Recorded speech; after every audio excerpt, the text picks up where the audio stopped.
ক্ষেত্রে কিন্তু আজকে যে বিষয়টা নিয়ে কথা বলবো সেটা হচ্ছে আমাদের বায়োলজি বইয়ের জীবকোষ ও টিস্যু অধ্যায়ের অত্যন্ত গুরুত্বপূর্ণ একটা বিষয় মাইটোকন্ড্রিয়া। আসলে মাইটোকন্ড্রিয়া সম্পর্কে আমাদের অসংখ্য প্রশ্ন বোর্ডের মধ্যে প্রতিবারই আসে। মাইটোকন্ড্রিয়া থেকে কি কি প্রশ্ন হতে পারে এবং কিভাবে হতে পারে এই বিষয়টা নিয়ে আমরা একটু কথা বলবো। তো মাইটোকন্ড্রিয়া নিয়ে সর্বপ্রথম কথা বলতে গেলে আমাদের যে বিজ্ঞানীর নাম মনে রাখতে হবে, সেই বিজ্ঞানীর নাম হচ্ছে বিজ্ঞানী আলবার্ট ভন কালিকার।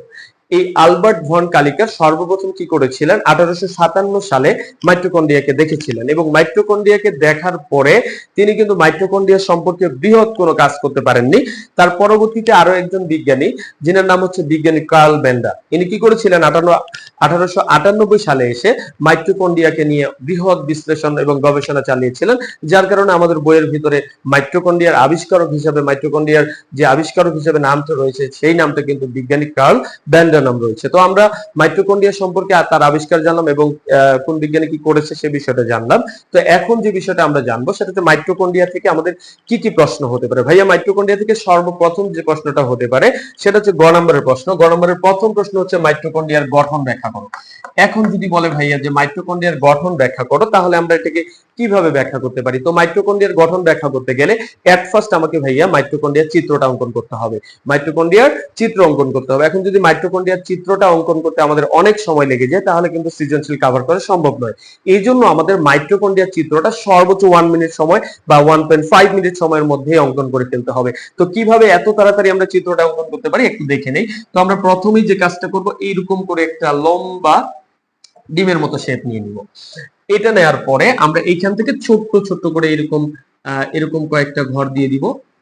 হ্যাঁ, এরকম করে দিয়ে দিব, এরকম করে দিয়ে দিব, এরকম দিব, তারপরে আবার এখান থেকে এরকম দিব।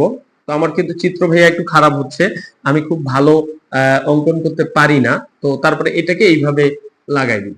এই যে দেখো, এই যে ত্রিভুজ আকৃতির করে দিব, পিরামিডের মতো দেখতে আর কি। হ্যাঁ, এরকম করে দিব।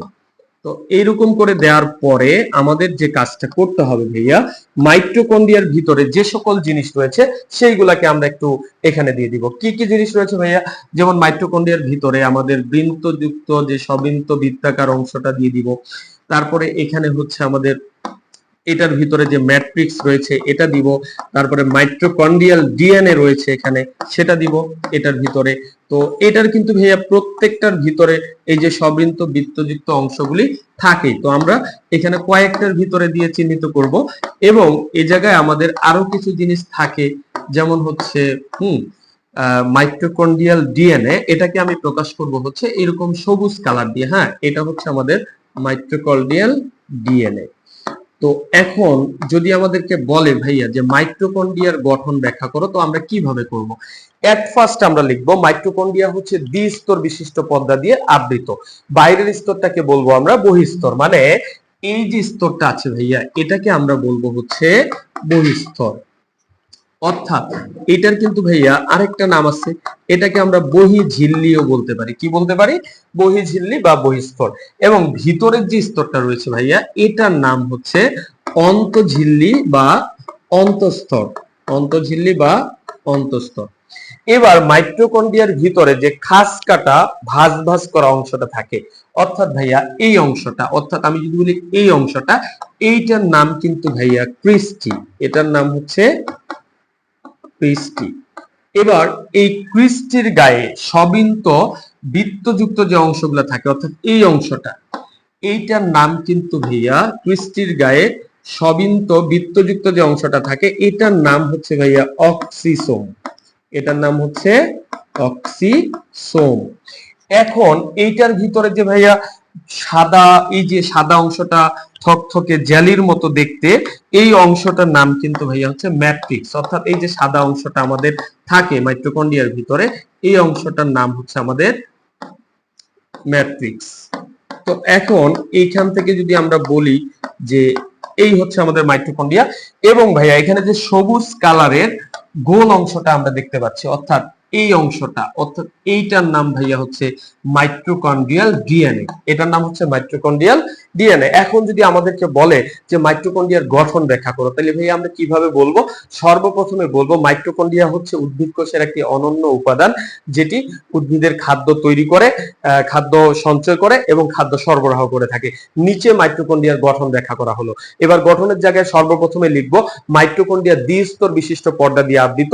বাইরের স্তরকে বলা হয় বহিস্তর বা বহিঝিল্লি, আর ভিতরের স্তরকে বলা হয় অন্তঃস্তর বা অন্তঃঝিল্লি। মাইটোকন্ড্রিয়ার ভিতরে যে খাস কাটা ভাঁজ ভাঁজ অংশটা থাকে সেটার নাম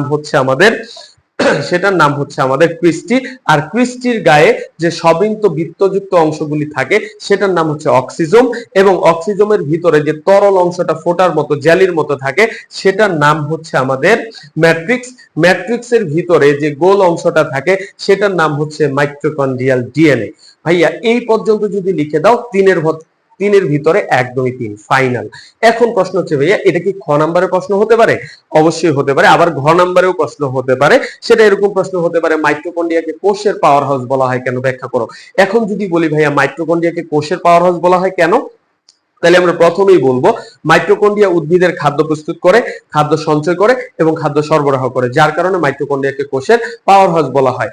এখন দেখেন এটা কিভাবে সম্ভব। যেমন আমরা বৈদ্যুতিক পাওয়ার হাউসের কথা শুনেছি ভাইয়া, সেখানে কি করে বিদ্যুৎ এক জায়গা থেকে নিয়ে এসে সে জায়গায় জমা করা হয়, জমা করার পরে ওই জায়গা থেকে যতগুলি এলাকায় বিদ্যুৎ সাপ্লাই দেওয়া হয় সেখান থেকে কিন্তু ওই বিদ্যুৎটা বিভিন্ন এলাকায় সাপ্লাই দেওয়া হয়। তাহলে বিদ্যুৎ জমা রাখার কাজটা যে করে, আবার বিদ্যুৎ সাপ্লাইয়ের কাজটা সে একই বস্তুটাই করে, যার কারণে ওটাকে বলা হয় ইলেকট্রিক পাওয়ার হাউস। মানে ইলেকট্রিক পাওয়ার হাউস বলতে আমরা সেটাকে বিদ্যুতের পাওয়ার হাউস বলি। ঠিক তেমনি ভাবে মাইটোকন্ড্রিয়াও কিন্তু ভাইয়া এরকম কাজটাই করে, উদ্ভিদের খাদ্য প্রস্তুত করে, খাদ্য সঞ্চয় করে এবং খাদ্য সরবরাহ করে। সেই সাথে মাইটোকন্ড্রিয়ার আরেকটা বৈশিষ্ট্য আছে যে এটাকে কেন কোষের পাওয়ার হাউস বলা হয়। আমরা জানি সবাত শোষণের 4টা স্টেপ। এক নম্বর হচ্ছে গ্লাইকোলাইসিস, অ্যাসিটাইল কোএনজাইম সৃষ্টি, ক্রেবস চক্র এবং হচ্ছে ইলেকট্রন প্রবাহ তন্ত্র। এই 4টা স্টেপের মধ্যে 3টা স্টেপ ভাইয়া মাইটোকন্ড্রিয়া সংগঠিত হয়। শুধু এটাই নয়, উদ্ভিদের চলার জন্য বা প্রাণীর চলার জন্য যে 38টা এটিপি রয়েছে, এই 38টা এটিপির মধ্যে 24টা এটিপি ভাইয়া মাইটোকন্ড্রিয়া সংগঠিত হয়ে থাকে, যার কারণে মাইটোকন্ড্রিয়াকে কোষের পাওয়ার হাউস বলা হয়। আশা করি বিষয়টা বুঝতে পারছেন। এ পর্যন্ত ধন্যবাদ সবাইকে। আসসালামু আলাইকুম ওয়া রাহমাতুল্লাহ।